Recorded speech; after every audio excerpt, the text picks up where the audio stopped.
જય ગિરનારી। હું મહામંડલેશ્વર સ્વામી શ્રદ્ધાનગરી પંચનાથ મહાદેવ મંદિર ધોરાજી। આજે તારીખ 1/7/2024 રોજ રાત્રિના સમયે 1 વાગ્યાથી વરસાદ ચાલુ છે। સવારે 6 વાગે આશ્રમની અંદર ખૂબ પાણી આવી ગયું।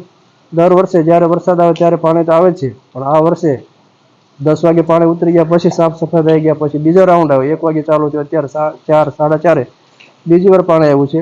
અમે લોકો તો ટેવાઈ ગયા છે, ભગવાનની પણ ઈચ્છા છે કે દર વર્ષે 5-10 વાર વરુણદેવને બોલાવીને પોતે સ્નાન કરી અભિષેક કરી અને અમારા સમસ્ત ભાવિક ભક્તોને ખૂબ શુભ સંદેશ પાઠવે છે। અમારા ભાવિક ભક્તો પણ પંચનાથ મહાદેવ કમિટીના સમસ્ત સેવકો આવી અને તત્કાલ આશ્રમની અંદર સાફ સફાઈ કરે અને જેવું હતું એવો આશ્રમ બનાવી દે છે। સમગ્ર ભાવિક ભક્તોને વિનંતી કે આને લઈ અને કોઈ શોક વ્યક્ત ન કરો। વરસાદના સમયે વરસાદ ન આવે તો ક્યારે આવે? વરસાદ તો આપણું જીવન છે અને આવનારા વરસાદની અંદર સમસ્યાનો સામનો કરવો એ આપણું શ્રેષ્ઠ કર્તવ્ય છે। એટલા માટે વરસાદને ખૂબ ખૂબ ધન્યવાદ આપે છે। પધારો મેઘરાજા, સમગ્ર ભારતને ભીંજવી અને આનંદિત કરો। અસ્તુ, જય ગિરનારી। ઓમ નમો નારાયણ।